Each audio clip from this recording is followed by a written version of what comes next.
Drew Raymond from the NBC in Fayetteville, Arkansas. What's up, Santos? How you doing, man? Hey, man, doing well. Hey, talk about your journey, because I know, obviously, there were some points where you didn't feel really good about, the way you were carrying yourself, both on and off the field. So now that you're a senior, we know you're a leader on this team. What do you think in terms of the process for you at Arkansas? Well, of course, first coming in, man, my head was really in the right spot.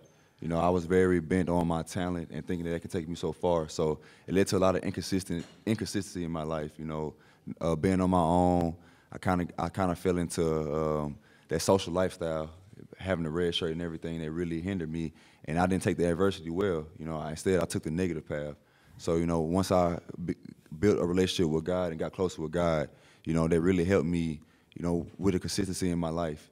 And when that consistency started coming in my life, it started evolving in my game because I just had a desire to be great in everything that I do. Understanding my purpose. All right, we'll go right here on the end, back third row, left side. Santos, right here. Y'all had a pretty good Chad Morris impersonation. Do you have one? And what do you make of all this sort of Chad Morris isms?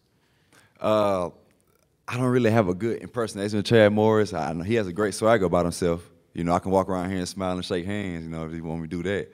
But what Chad Morris brings, man, I love that his standard, which is the best.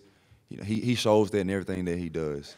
As far as recruiting, if he's coaching us, since he's been here, he's been this very consistent coach. He's took all us in as if he's been here this whole time since I've been here, and he's made it a effort to build a relationship with each one of the players individually.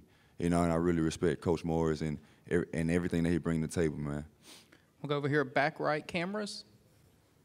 Hey, what's your impression of John Chavis and, overall just switching to a new defensive scheme entirely? How much of an adjustment is that for you personally?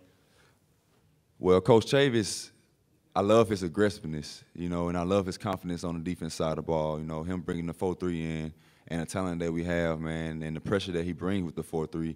I feel like they can really make us a dominant defense, and the fact that, this is we have one of the best linebacker duos in the country, in my opinion. We have some great defensive linemen and some great DBs, man, and he really instills that confidence within us, knowing that, hey, you just go out there and you compete and you play the game, and I'm gonna handle the rest, and I really respect it from Coach Chavis, man, Chief.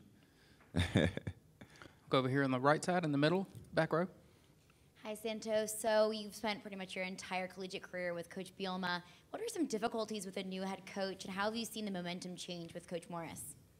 Well, when I first heard Coach Morris was our new head coach, I didn't know what to expect. He didn't ever coach in the SEC, so I was like, man, I don't know if he gonna know what to do when he get here. But since he's been here, he really changed my mindset about him in everything I can think of, honestly. And then his winner's mentality is what we honestly needed. He's a man of a business. He's a man who's all about winning, who's all about being, like I said, the best. And they really rubbed off on us as players. He's really helped us with our chemistry and our bond throughout the off season. With us having a lot of player-led meetings and a lot of skills and drills. Without the coaches being out there. It forces us to come together. And to have that grind as a second nature. Finishing as a second nature. And I respect that. We'll go to the camera platform back here on the left side. Hey, Santos, here in the back. You're from Shreveport, an Evangel guy, kind of a two-part question. How much do you pay attention to other Eagles that go around the country to play football, and what's it like to play another season with a fellow Evangel Eagle, Jared Cornelius? Well, just being from that school, it's an honor.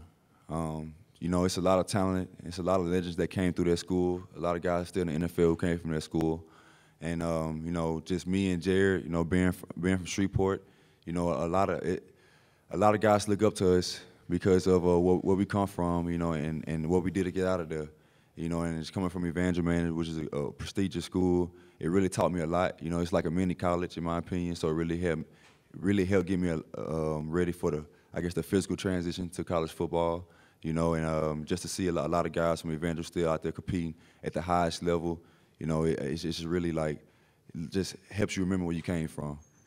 Go to the camera platform in the middle, very back. Hey, Santos, you guys won't have any expectations put on you. You'll probably be picked 6th or 7th in the West when this thing comes out. how do you guys approach that? And how much do you guys think people are overlooking some of the talent you guys do have on this roster coming back? I believe that they are overlooking a lot of talent that we have on this roster. Yes, outside looking in, they see 4-8, they want to pick us last in the SEC. But I feel like that with the new RPO game and the new defensive system that we have, we can really make a run in this SEC. You know what I'm saying? We can make a run now. And, you know, we have a lot of talented guys like Scooter, you know, Sosa, Rambo, Jonathan Nance, you know, our running back core, you know what I'm saying, our quarterbacks, man, and a couple more receivers, man, and a lot of other guys that, you know, we can really make a run. And we got depth, which is the first thing that we didn't really have since I've been here. You know, we have guys in the 2 deep that's just as talented as guys on the first team. So, you know, a lot of people sleeping on that, but that's okay because we know what we have, you know what I'm saying, in our family, and we're going to show it, you know, starting with the first game. Go to the camera platform, front row back here on the left. Hey, Santos. A lot of nice-looking young safeties on this roster. Joseph Fouché and Miles Mason, Monteric Brown, who's a redshirt freshman. What can you teach those guys about, you know, kind of the way you came up through the system, and what have you seen from them as far as talent so far? Well, with those guys coming in, you know, I really took those guys, all 3 of them, under my wing, and I try to tell them that in order to be great on this level and the next level, your mental game has to be right. You know, all 3 of those guys have great physical tools and physical talent. You know, I love what I've seen from those guys, especially Miles Mason and Joe. You know, with them recently coming in, they got all the upside in the world physically. You know, but I try to get them to understand that, you know, if you want to be great in this game, if you want to be able to play fast, you got to be in that film room. You got to understand what you're doing. And they really bought into that, you know, and they really made strides in that area this summer. Go to the camera platform in the middle. What have you been able to learn in this short time with your new DB coach, Ron Cooper? Well, the transition from strong to free safety, with Coach Coop, man, he's really taught me how to, you know, basically play chess with the quarterback, not being able to be read as fast, you know, and that can really hinder the quarterback decision-making skills, you know, being able to knowing what he's looking for, what he's trying to attack, you know, and it just kind of helped me with my mental part of the game, man, you know, and just enhancing that more and just learning football more. We'll go standing back here on the left side. Hey, Santos, how do you balance kind of the role as a senior with a first-year head coach between just being the leader on a team and getting them back to competing for championships, also with, like any first-year head coach wants to do, help lay the groundwork for things that are going to happen after you're gone? How do you embrace that challenge of kind of the dual role there as a leader? Well, you have to make sure that everybody on the team, first of all, start with the upperclassmen. You know, I try to instill into the upperclassmen that we have to be the ones to start a tradition.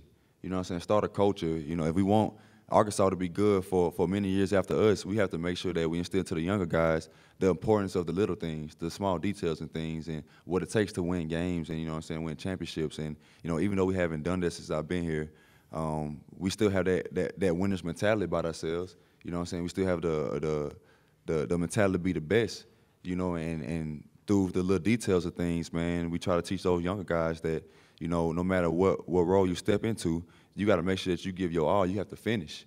You know, that was the thing that hindered us a lot. When you learn to finish in everything that you do, you know, it's going to be natural. And I feel like that's a start right there. Go over here in the middle on the third row, right side. Santos, in visiting Fayetteville, watching the local news and radio, it seems like the LSU game, they say, is like the biggest home game of the year, and the boot is very, very important to Arkansas. Can you speak to that? Yes, it is, man. We take pride, you know what I'm saying, in obtaining that boot, and right now it's not in our possession. And, you know, and that's something that really bothers us. You know, we really all our trophy games, but especially that one just because of course, it's a rivalry with us and LSU and everything, but, you know, we take pride in that trophy, man, and we do want it back home where it belongs. We'll go to the camera platform on the left side, all the way in the back. Santos, what's your favorite part of playing for John Chavis, and do you call him Chief? I do call him Chief. That's our commander. I love that he's able to allow us to go out there and express ourselves. You know, we are able to go out there, like I said, and attack the offense and not sit back and wait. You know, which I love about that. And in the secondary, that allows us to man up more.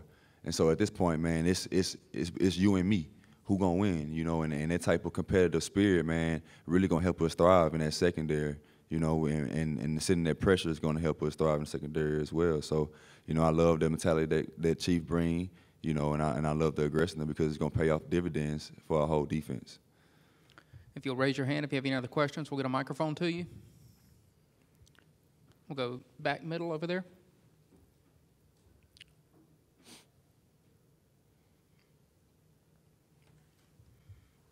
You mentioned the pressure. Was it frustrating the last couple of years not bringing pressure with some of the talent you guys had on the ends and in that linebacker position? And how much better will that make that defense, or the defense this year, with that pressure? It was very frustrating because the fact that we became more predictable, if anything. You know, teams kind of knew what we was going to do before we got off the bus. And, you know, just having, you know, teams on their toes at all times can really help us make more plays on the defense side of the ball because they don't know what's going to come, you know what I'm saying, more often than not. And just having that pressure, man, is really going to help us in secondary with creating more turnovers, you know, because we're going to have more bad balls, and we don't always have to have the perfect coverage, you know what I'm saying, in order to make plays on the ball, which is going to help us a lot. Go on the left side, front row, all the way to the end. Santos, Cameron Curl, the switch he's made, how do you think he's really progressed in terms of making that switch here during the spring? Ever since Cameron been here, he's been very coachable. And safety, I feel like I've always been his natural position. And him moving to safety, really, it wasn't something that was very difficult for him. He's aggressive. He's gonna put his nose in the box. He's gonna make the tackles. You know, he's put on size this summer. I think he's up to 204, 205 now. He's a very smart kid. You know, and he has great hips and feet. And you know, he's potentially going to be one of the best safeties in the conference, if not the country, by the time his senior year comes, if he's still here.